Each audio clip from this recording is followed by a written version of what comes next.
Alhamdulillah para mitra Mang Jaya tiasa mancen tugas deui neraskeun hanca nu katunda nyaeta carios nyambung judulna Tarung di Galunggung. Sumangga wilujeng ngadangukeun.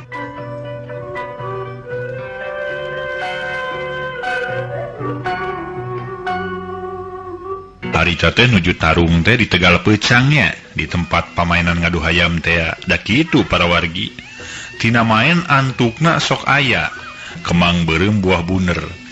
Ieu tina alatan main teh timbul hiji pacogregan tarung garelut teh jadina. Di mana-mana teh para wargi lumani soal pamainan-pamainan mah dilarang di momana teh kitu. Mangga urang lajengkeun. Harita Roni datang dibarengan ku Mang Jantuk. Anu mana Mang Jantuk ayeuna mangicinti lebay ka Roni ceuk paripaosna nutur-nuturkeun bujur. Da bener-bener ayeuna maneh rek babakti pikeun Roni bari sakalian rek neangan nu jadi adina nu ngaran juru tulis teh. Para wargi anu mulya. Urang tuna carita kaayaan Roni anu kerentang-rentang datang kadinya. Nya kocapkeun nu tarung masih keneh campuh. Memang sok sanos paparup-parup hiji pada hiji tapi campuh teh kulantaran aya sabawara urang nu tarungna. Kisangkur para mitra sadaya ngalawan bah warga nya kitu keneh harita teh nyaeta Rona ngalawan Asep Mandala tarungna luar biasa. Papada jajaka papada ngora tapi sok sanajan kitu memang dina pangalaman mah Rona eleh pangalaman ku Asep Mandala. Atuda Asep Mandala teh lain jalema jore-jore kasebutna jalma nu geus luhung ku ilmu. Unggal guru kumanehna disungsi, unggal patapaan malah sok dipake tapak, dipake nyepi. Malah mah Asep Mandala teh geus kasohor kamana-mana kawentar kajana pria. Hiji budak meranu jago tangguh taya lawana, da eta mah waktu tarung jeung Rona. Asep Mandala dek manehna harita teh ngasupkeun peureub nu maksudna mah nya rek ngabentur palebah gado Rona. Tapi Rona cingceung mungeun gadona dihakan ku peureub musuh barang ngalegot ka kenca. Tapi Asep Mandala samemeh Rona ngalegot ka kenca teh geus dituturkeun ku peureub kenca. Atuh puguh para wargi sadaya tumerapna pikeun Rona ngarasa oge ripuh beuh manehna teh kabeunangan ku peureub kenca Asep Mandala. Sedengkeun peureub kenca Asep Mandala nu dieusi ku ilmu panemu teh da eta mah lir upama ditingang ku ajian semu gunting tumerap da pikeun Rona nepi ka ngakuak sapadarita. Barang keur nyebut aduh teu loba catur deui para wargi sadaya. Da eta mah Asep Mandala deung deuleueun anu ningali. Make jeung ngagerakeun tejeh kuda beger sagaru bari ngagajul ka tukang teh. Curalit harita Rona ngacungkel meureun aya kana 2 meter mah ragragna oge ka tukang.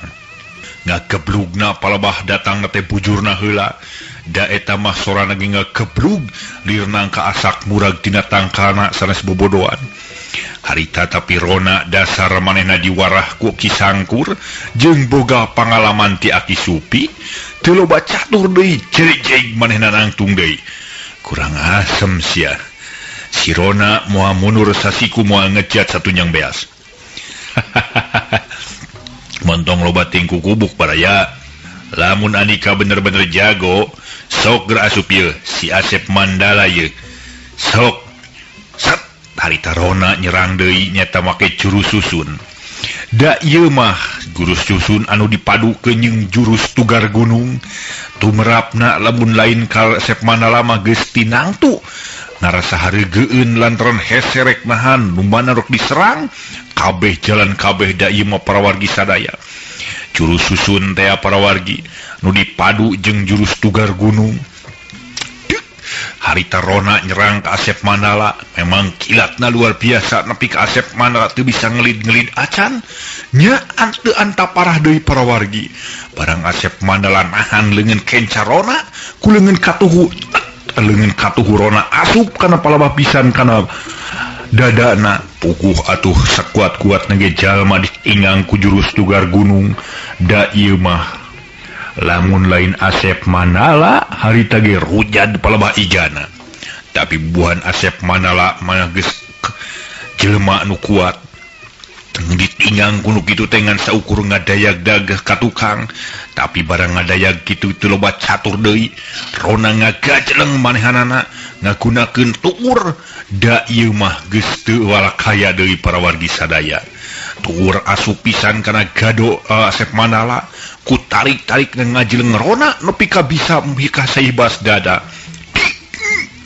Dabeuk teu loba catur deui barang harita Asep Mandala keuna ku tuur dibanting deui palebah ngagajleungna ka handap teh ngagunakeun gerakan badak cihea. Jauh harita keneh palebah punukna palebah tak-tak Asep Mandala ditingang kurona da eta mah ceuk wiwilanganana para wargi.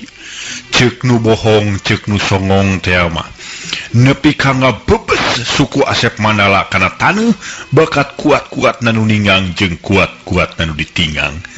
Lir upama patok ditingang ku palu da eta mah kuat palu jeung kuat patok nepi ka ngabebes kana taneuh kitu ceuk nu lohong teh mah.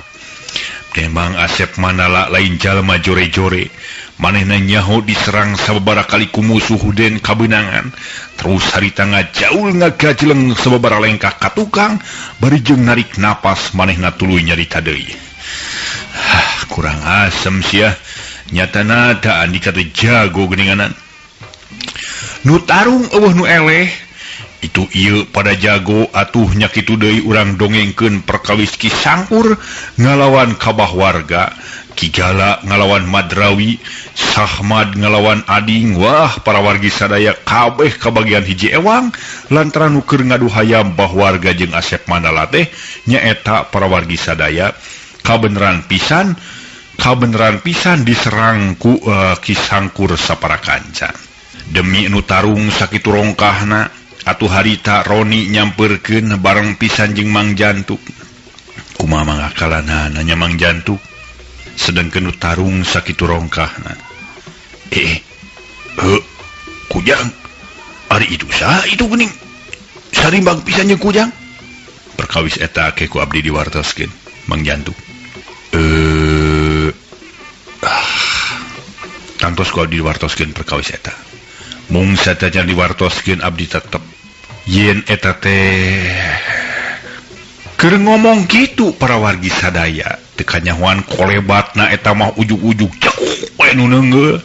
Si horeng anu keur ngintip-ngintip disangka nama teterona dupi anu ningang teu aya sanes para wargi iwati nyaeta si Komedia modar kurajar. Ieu naon ieu jelema teh? Dasar Roni para wargi sadaya sok sanaos ditinggang di tukang ngan saukur nyaeta mah teh nya teh kasurungkeun saeutik tapi kuris malik deui. Modar sieun mah ieu musuh aing ieu. Haling-haling Kujang lah ku si Mamang jelema kieu mah ceuk Mang Jantuk sirintil harita Mang Jantuk asup ngalawan si Komed. Aisyah naon teu pupugu batur keur lalaju tarung sia. Mentong bomong sia sigi musuh aing geuleuh. Kitu si Komed make jeung barangkal perengkel sagarupa nulak cangkeng. Sok sia maju tah si budak eta tah nu kudu ngalawan jeung aing masa. Lain sia deuleu sia mah pipaeheun aya ge. Ulah kitu lur. Aing nyarita teh tenang-tenang we heula. Komed tadi nyaritana ka Mang Jantuk. Atuh Mang Jantuk harita ge tuluy ngajawab sakumaha nu disebutkeun nembe. Saterusna Mang Jantuk nyarita deui. Iku kubuk teh ulah padu casapluk we. Abongkeun bibir teu diwengkul eta teu tulangan lur. Sing atuh mikir heula. Asana teh sok sanajan dewek teh repaeh teu jadi soal da soal paeh mah urusan pangeran sia, urusan dewek. Nyawa dewek nu boga deuleu. Wah, mentong ngomong sia jelema teh repaeh, make asup aing mah yang wanita jeung budak ngora eta tah. Tong baka jeung budak ngora eta ieu jeung dewek heula ieu lawanan ieu. Sok sanajan si Jantuk moal mundur sasiku moal ngejat satu yang beas deuleu. Sok hayang naon? Hayang tarung ngalawan peureub lawan peureub, bedog lawan bedog ayu. Terung ngalawan sapu inyuk hayu. Kurang asam sia. Si Komed asa diheureyan ku Mang Jantuk harita keur sabrut nyerang ka Mang Jantuk. Tapi bubuhan Mang Jantuk para wargi sadaya jalmi anu memang geus kasipuh ku ilmu panemu ceuk paripaosna kapatri ku pangarti.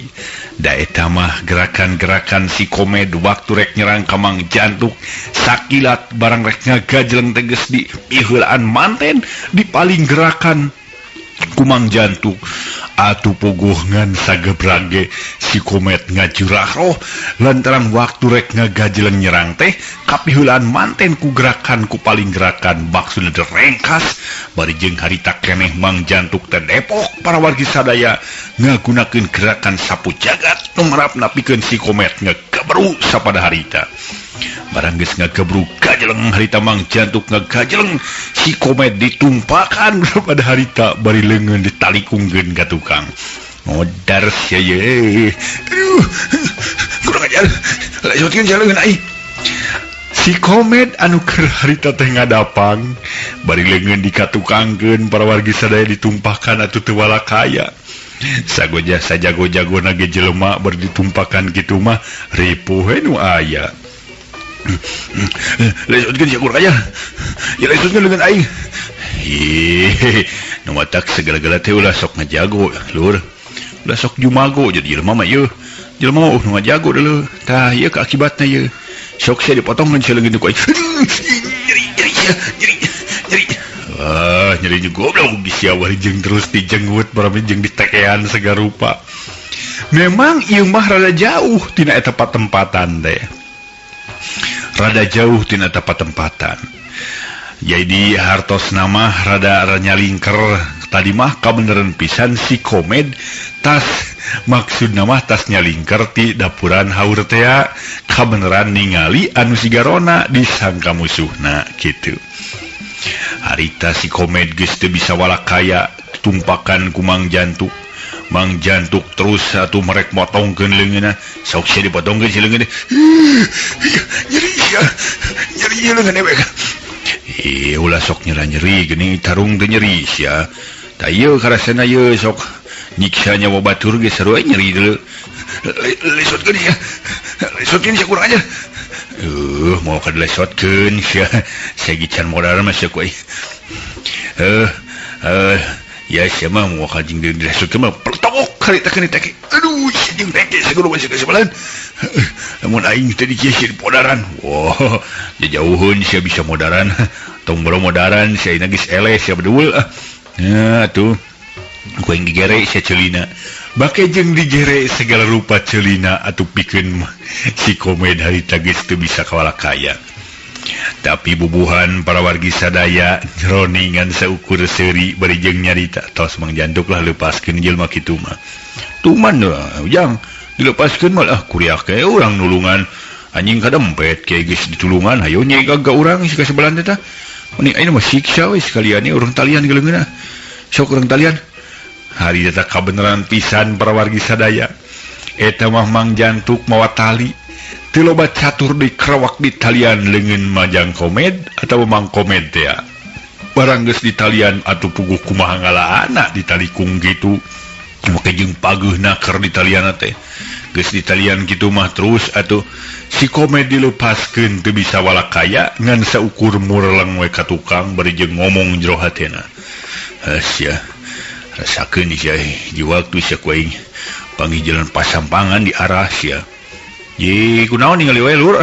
Siga tuh geura indi cek ka batur sia. Para wargi sadaya tarungna campuhna keur antawis barad-barad kisangkur ngalawan balad-balad bah warga. Terutama Asep Mandala dina tarung luar biasa jagona. Da eta mah sakilat-sakilat lir upama gerakan-gerakan anu hebat naker geus teu katingali ku gerakan mata. Tingkat-tingkat silat anu kacida pisan luhurna digunakeun ku Asep Mandala.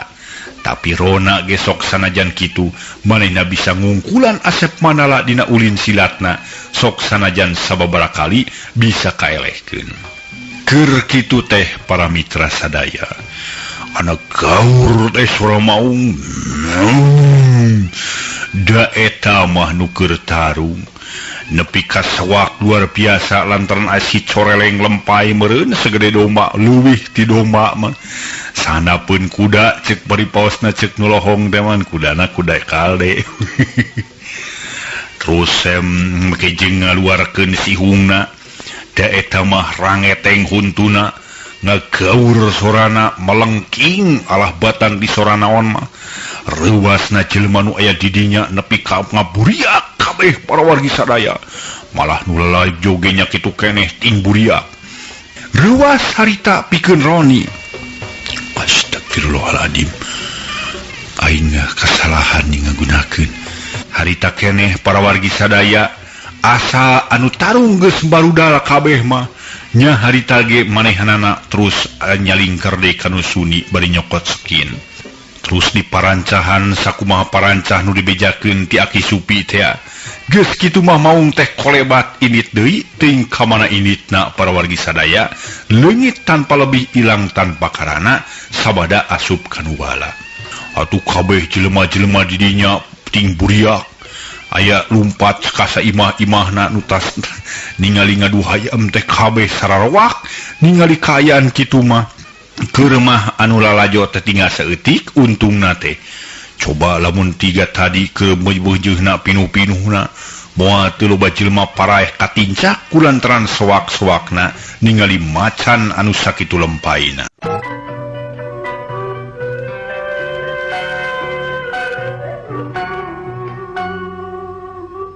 Samalah lain bae rombongan Asep Mandala Kisangkur Katut Bahwarja anu lalumpatan teh anu sewak mang jantuke sewak ningali lempaina macan.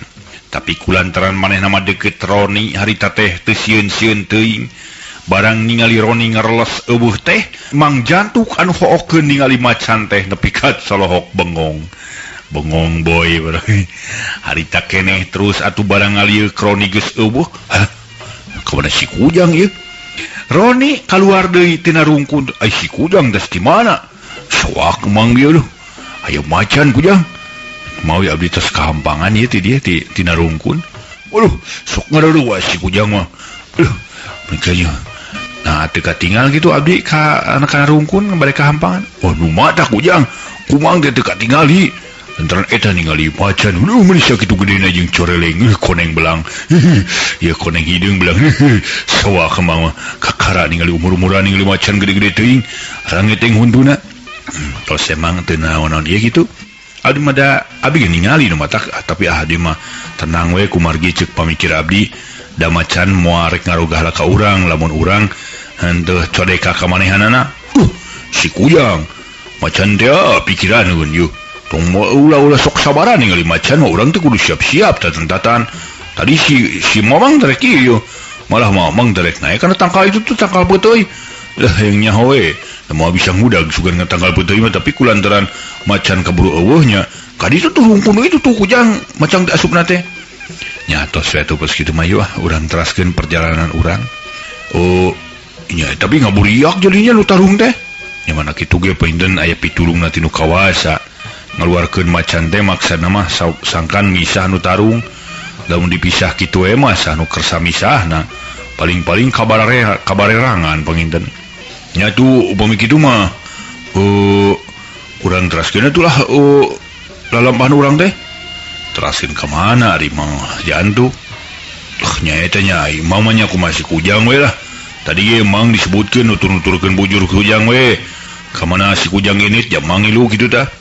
Nya upami mangker sama nutur-nutur abdi mangga teh teuing ari abdi mah hartosna mah non teh henteu ka abotan ditutur-tutur ku mang mung sakali deui mang ulah ngaraos hartosna mah kumaha nya bosen gitu ngiring-ngiring sareng abdi. Wah teu bosen teu naon Kujang lah pokona mah mang mah da naon deui atuh maksud mah nyata neangan adi mang juru tulis teh jeung inget wae ka alo mang nya suan teh anu ngaran Nyi Rohmah gitu.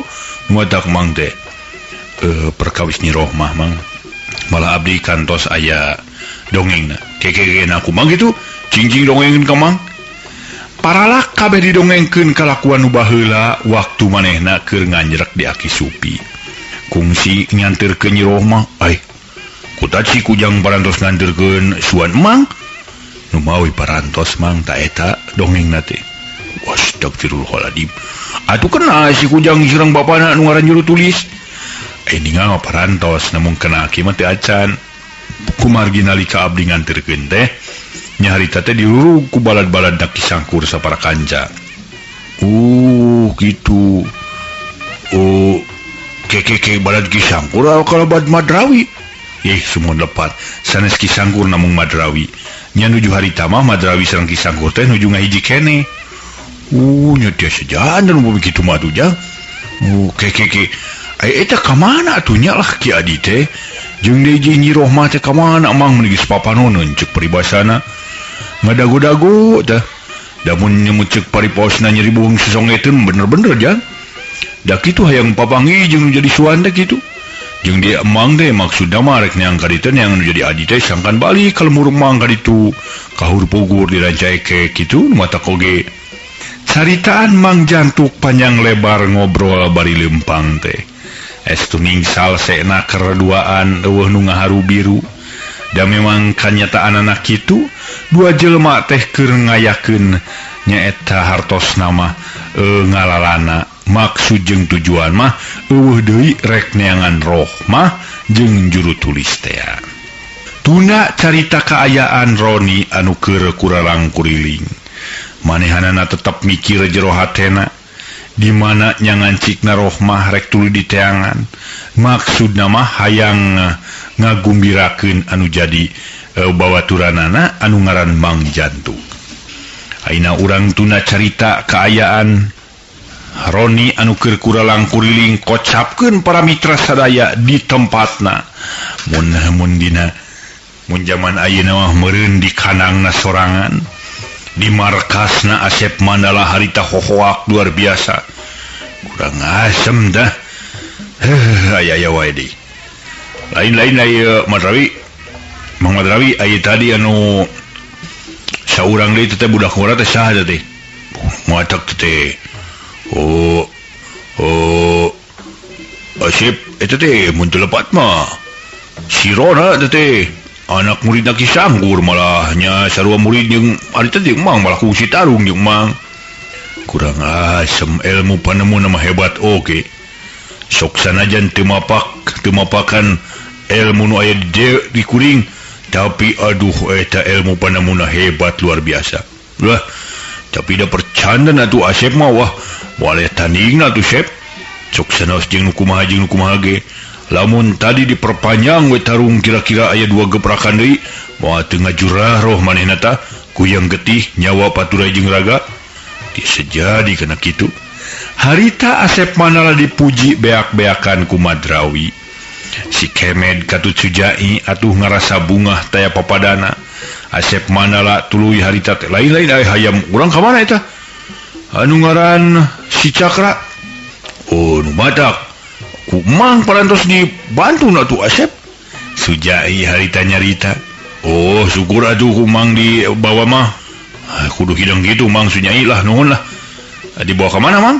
Itu parantos aya di pengker sun. Dilebetin kana kandang na sun. Ya syukur. Lebar hayam nu pikul kudu paeh mah. Ieu teu puguh-puguh si ka sebelah teh make jeung nah manehna teh ngahajang haruru gitu ka urang kumaha teh Mang Madrawi? Lah kira ngartos nu mangge Asep persekolah eta mah dah manehna ngahaja ngarurug atawa henteu mah teu jadi teu kautekan kitu tah.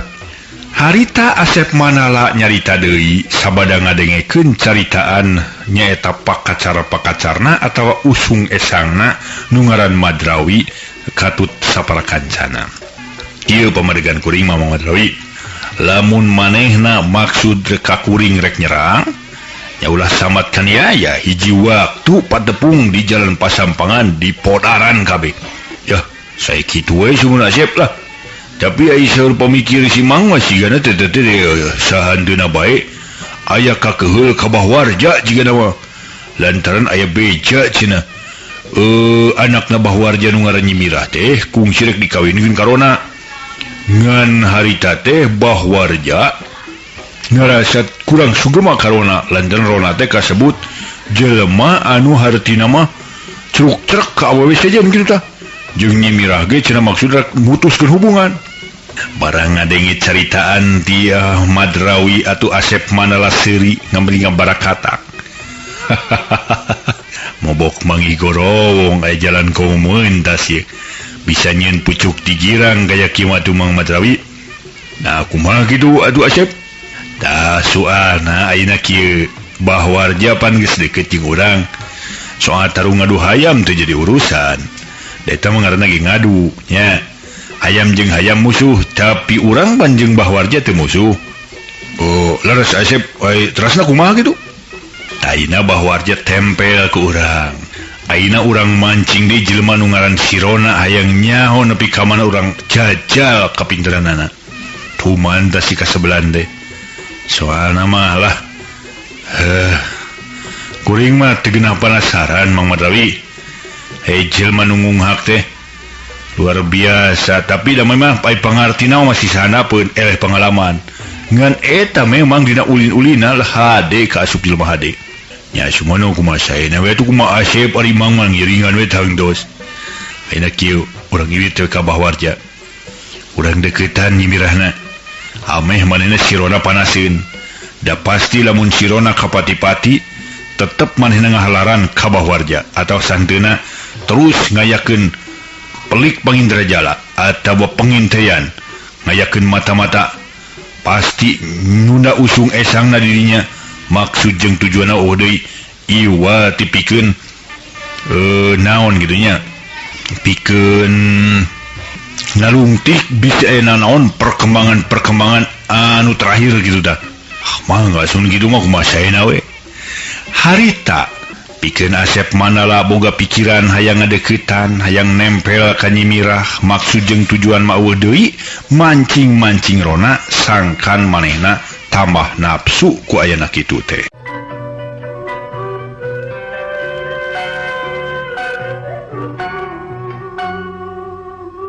Kocapkeun para wargi sadaya kajadian parantos langkung kirang langkung aya meureun sataun ti harita.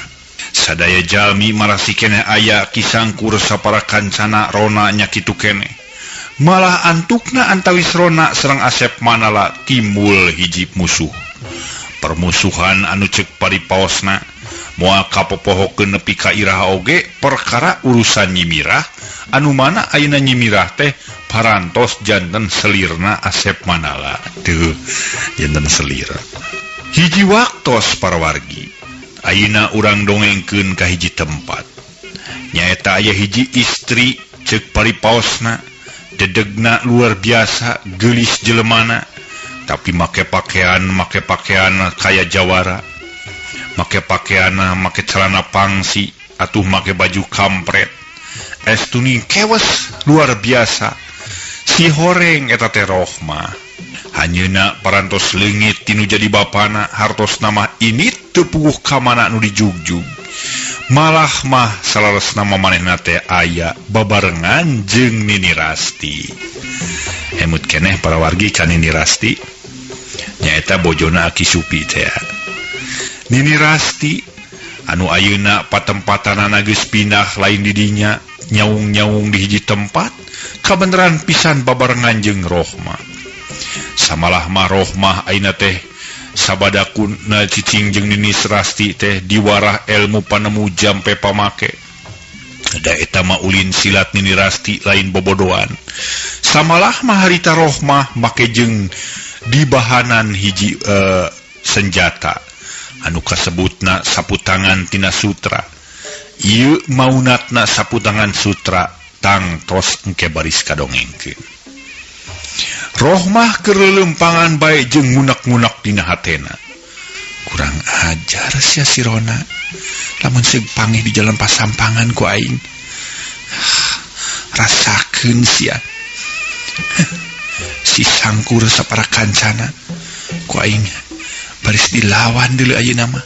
Kitu ceuk pamikir jero hatena boga maksud jeung itikad. Rek mulangkeun ka nyerianana nyata kasih sangkur atau kaki sangkur jeung sapara kancana.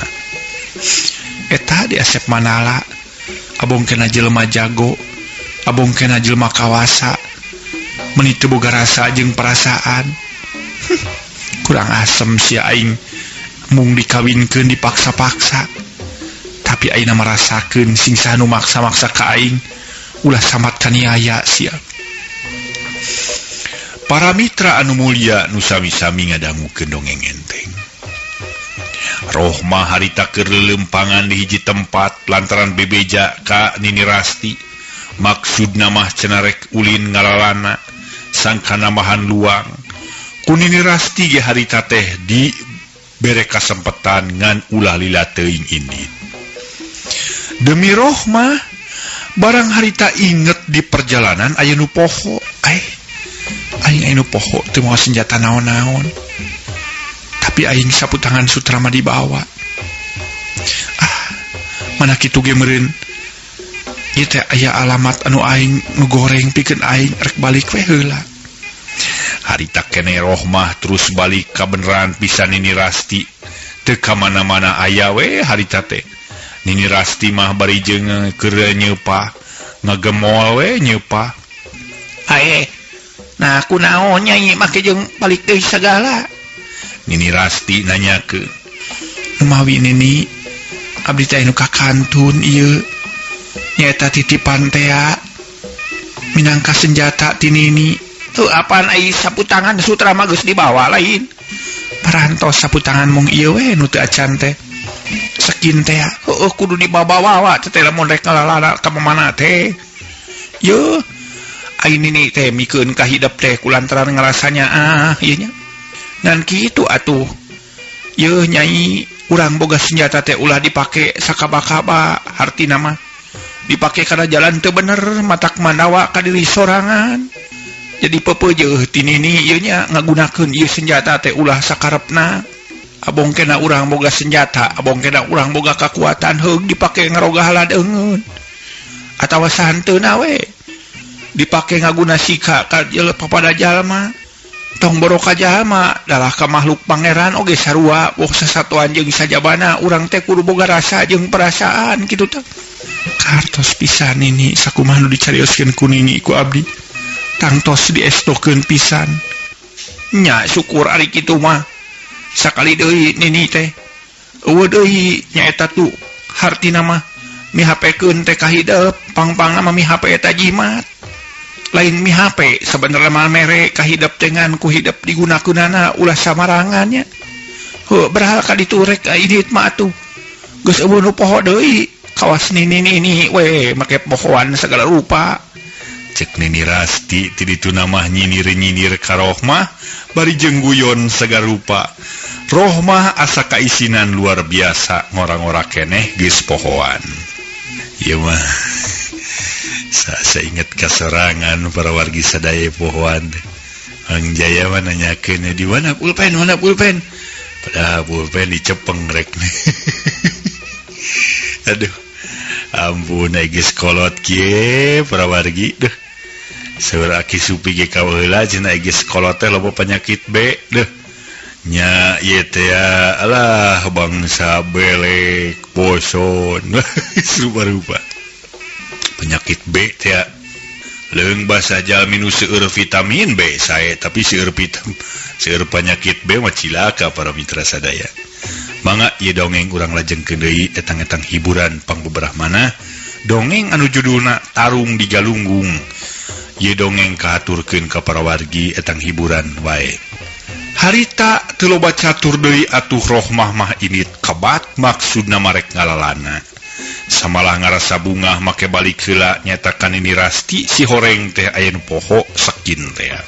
Demi maunat eta sakin sareng sapu tangan sutra teh lain lumayan gedena.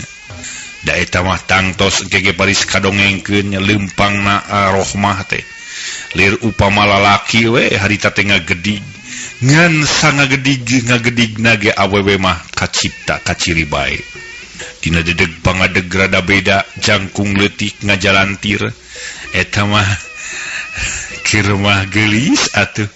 Pakulitan cek paripaosna hejo carulang Rohmah teh pantos dipikasera atau dipikahayong ku Asep Manala lalaki anu memang nyaho ciga kumaha awewe nu geulis keur leumpang tenang naker anak gorobas harita anu ngogorobas teh naon nya barang ngagorobas teh si horeng cakakak teh jelema nu seuri si horeng pramitra si Walim anu harita seuri teh. Reka mana itu gelis nyai reka mana itu rek naon itu make jeung ngajaga salurupa ngahalangan jalan halik kami rek ngaliwat ulah kang ngaliwat gelis sok segala-gala teh kunaon ieu nya ye lamun Nyai daek ngilu kakang kayak menang diliwatkeun. Naon nyarita teh sangeunahna we? Alik kali tuh. Ulah kali. Jaga harita terus barang Rohmah rek ngaliwat ke belah katuh dipegat, ke belah kencanya dipegat. Antukna teu loba catur deui. Atuh harita ge para wargi sadaya, Rohmah nafsu luar biasa, sabrut harita nyerang. Merek nyabok ka si Walim, tapi si Walim ge dasar lalaki, manehna teu eleh kitu wae, mengelok deui. Galak geuning yo. Galak ieu mah yeuh, macan bikangna teh. Ngahina sia ka aing kurang ajar. Nyingkir sia. Wah nyingkir kami mah saya gican di pasian sun mah. Nong torogan ya lalaki teh kurang ajar gitu. Ya deuleuy hayang mah yeuh kaprot. Teu kena bisa dikaprotku. Rohmah tumrapna pikeun si Walim panas karasana peupehan di Rohmah teh tampilingna teh. Dalir upama anu dibere ajian semu gunting. Ya jago menjago oe sia ku aing asa deui. Harita keneh gabrug terus si Walim ngagabrug ngan orok kaya Rohmah ge harita teh ngejat.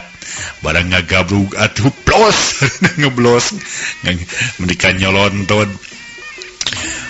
Ieu kal digunakeun ku Rohmah kasempatan nu hade pisan biku waktu pisan keur nyolonton Walim teh teu loba catur deui manehna depok ngahalangkeun suku maksudna mangarengkas suku lawan. Da eta mah tumrapna pikeun Walim geus teu bisa walakaya deui. Direngkas kitu mangajurah roh sapada harita ngajuralit. Walim teh harita ngan ukur kokosehan we. Lantaran geus teu bisa walakaya. Kurang ajar sia. Nah make jeung nyebut kurang ajar ka batur segala. Batur merek ngaliwat make dihalangan. Andika sorangan nu karengkasna deuleu. Sok sia. Gelis-gelis wanian sia.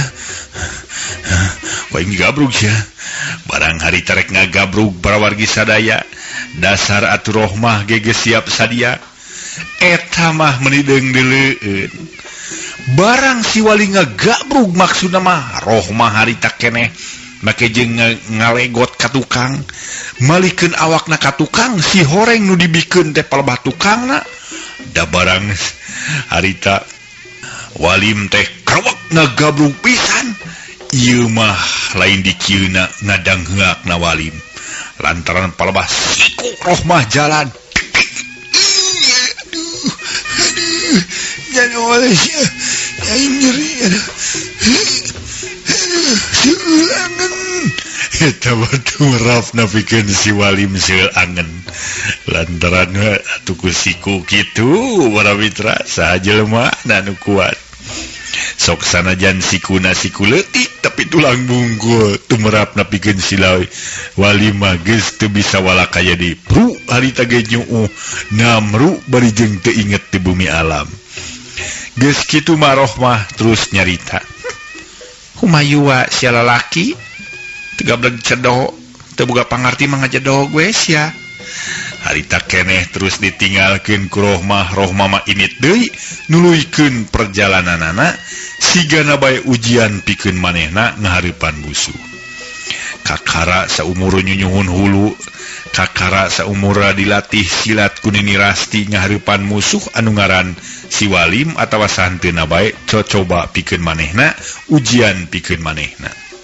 Ilmu silat nu diwiridkeun ku Nini Rasti teh estuning kacida luhurna. Dan Nini Rasti jeung Aki Supi teh kasebut jago-jago baheula. Sok sanajan awewe Nini Rasti teratinggalin ti lalaki, ngulik ilmu panemu jampe pamake nya ayeuna diturunkeun ka Rohmah lantaran lila ngingilu jeung manehanana. Rohmah kebat jalan ngalerkeun. Ditinggalian ka ditubrung belang atuh puguh. Ieu tempat naonnya? Barang keur kitu teh para wargi sadaya. Trojol teh aya Mang Jantuk make jeung nyampeurkeun sagala. Da manaon nyai? Saha make nanya sagala rupa? Cuman ieu Mang.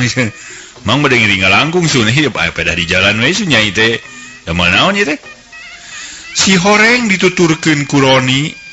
barang ningali Roni ngaliwat cek pipikiran Rohmah mah disangkana Rona atuh puguh nafsu luar biasa. Manehna teu boga pikirannya eta Roni lantaran Roni mah sok nyorangan wae tara dibarengan ku nu sejen. Iwati Rona nu sok dibarengan ku nu sejen atuh nafsuna nguniang hudang harita keneh jojol pasang kuda-kuda. Kurang asemnya. Ieu lalaki nu sok ngahina dina ka awewe teh. Ayeuna mah sia aing moal mundur sasiku moal ngejat satunyang beas, geura sok sia sanghareupan aing. Ke nyai. Ke. Nyai. Ih, sing sabar. Istighbar nyai. Ai nyai teh Nyai Rohmah. Make jeung nanyakeun segala sia banot. Cenah teh banot parawargi sadaya. Kemang jantuk teh kulantaran Rohmah mah teu nyahoeun eta teh uwana. Padahal mah teh uwana lantaran baheula ge teu diwawuhkeun atawa teu dipancakakikeun atawa can kungsi dibawa ka ranca ekek ka daerah Gede Bage. Rek naon sia make jeung nyaho ngaran aing segala? Terewes luar biasa pikeun Rohmah ngahareupan kadua jelema. Ke. Nyai ieu teh Rohmah anak Jagulis? Heeh, rek naon sia? Sok sia maju. Da kabeh nyaho deuleu aing anakna Mama Ulis. Sia rek ngaroga hala ka awewe nya. Aing nyaho tah pangpangna masih cucungik ieu ye. Bari nunjuk ka Roni teh, Roni ditunjuk krorek teh ih cicing we, tenang we teu ngilu ngomong ngan saukur ngadedengekeun caritaan antara Rohmah jeung Mang Jantuk.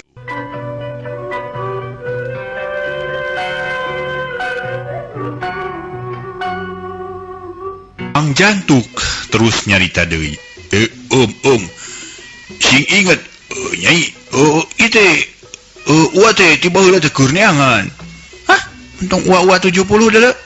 Aing mah teu wau jeung burayot kitu. Sok rek naon sia? Rek neangan aing teh beureun maksudna mah sia rek ngaroga halanya rek newak. Rek disebakeun. Tah pangpangna ku si cucungik ieu ye. Bari nunjuk deui 2 kali. Roni harita tuluy nyarita. Nyai. Sateacana Nyai nyarios anu sakitu panjang lebarna. Ku akang katampi tapi akang rek mere penjelasan. Teu sudi nyaris. Aing mah teu hayang dibere penjelasan kumaha cucungik sia. Jelema panipuan salilana, loba awewe nu ditipu ku sia teh. Da marukan aing teh nyaho sia. Geus pasti babarengan jeung kieu patut mah bangsa jelema-jelema nu teu bareres, pagawean ngabegal ngarampok. Taya ye nu ngaran si Rohmah anu baris ngaberantas bangsa begal jeung rampok. Astagfirullahaladzim. Nah anak aing jadi kieu ieu deh. Mang Jantuk ngomong jero hatena. Ke kujang cicingkeun antep heula. Si mamang hayang mere ieu mere keterangan nu sajelas-jelasna ka ieu awewe. Rek ngomong naon sia burayut? Pokona mah aing mah teu sudi nyadis deuleu kajian tarung jeung sia. Teu kudu ngobrol segala. Aing geus nyaho sia teh bangsa rampok-rampok nu teu bareres. Begal-begal nu sakalilana ngaganggu ketentraman masyarakat. Aing ieu lawan aja. Si Rohmah lain Rohmah nu baheula. Rohmah ayeuna beda jeung Rohmah sataun ka tukang. Rohmah nu ayeuna Rohmah nu rek ngaberantas bangsa.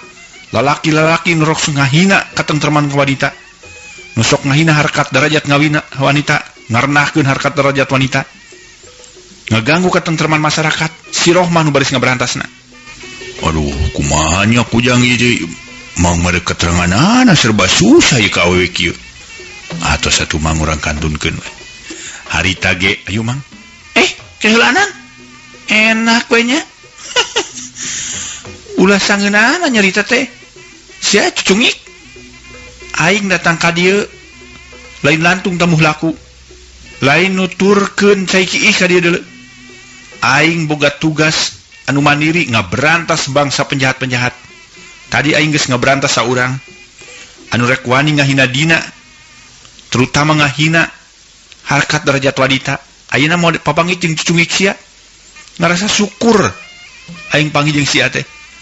Rek nguji hayang nyaho nepi ka mana. Sok sanajan sia lalaki jago, aing moal mundur sasiku moal ngejat satunyang beas. Kumaha atuh teh Mang Jantuk. Serba susah abdi. Nyai Rohmah emut karena kejadian kapungkur pan kantos dijajapkeun ku akang. ngaku-ngakunya make ngajajapkeun segala. Anu ngajajapkeun mah nyaho aing ge Kang Roni geuleuh. Sia malin si Roni. Akang teh Roni. Lain. Aing ge nyaho. Lantaran aing nyaho ayeuna mah menang beja deuleu. Bisi teh nyaho. Yeuh, Roni mah anu ngilu-ngilu ka Aki Supi jeung ka Nini Rasti. Nya akang nu ngilu-ngilu ka Aki Supi jeung ka Nini Rasti. Teu percaya aing mah. Pokona mah aing nyaho. Yeuh. Nu ngaran Roni mah jelema nu lungguh timpuh anu lemi. Mun awewe teh mah tapi lalaki lungguh timpuh. Jeung deui tara babarengan jeung budayut.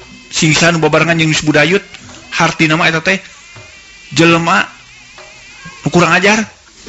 Astagfirullahaladzim. Nah, mangimpi naon papanggi jeung kieu nya. Nah, itu dibejakeun kitu ku Nini Rasti teh nya. Perkara mang itu jeung si Kujang itu. Serba sesatu mang kumaha ngajelaskeunana kana kieu nya. Mantong loba omong si ayeuna mah, tarung saja aing. Sabdaud harita para wargi sadaya.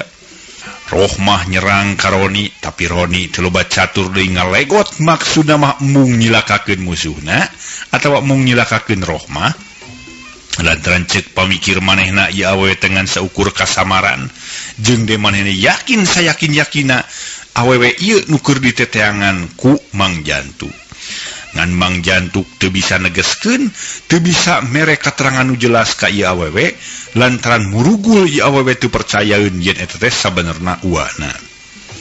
Keke heula Nyai. Mantong heula. Lawan si aing mun bener-bener sia wani ka aing. Sok. Seret tarita. Loba catur deui Rohmah nyerang ka Roni. Atuh Rohmah ngagunakeun gerakan disebut tugar gunung teh. Dasa gerakan pisan antara si anu diwiridkeun ku Nini Rasti teh si horeng meureun aya ti dituna sarua jeung nu diwiridkeun ti Aki Supi ka Roni. Dasar memang ngajurus tugar gunung teh geus kaap kacekel kabeh ku Roni atungan sakilek karita Roni ngalegot. Plos serangan Rohmah ngeblos. Dalamun seug musuh nu bener-bener musuh mah dina ngageblos serangan teh pasti disusul ku gerakan sejen, maksudna mah rek ngagubrageun musuhna. Tapi Roni eueuh maksud ngagubrag Rohmah bising cilaka bising codeka, manehna mah ngan saukur nahan serangan ti Rohmah bae.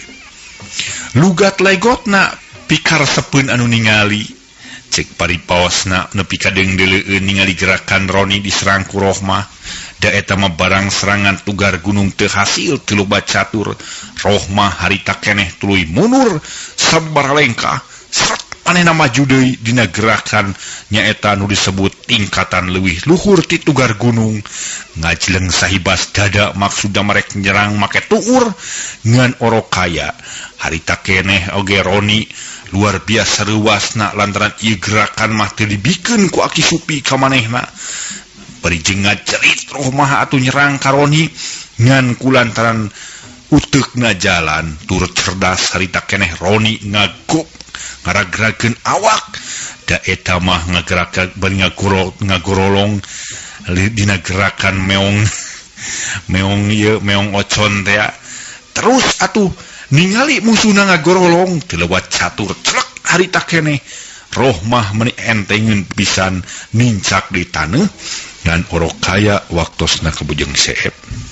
Dugi ka dieu we para mitra tarung antawis Rohmah sareng Roni enjing urang teraskeun deui.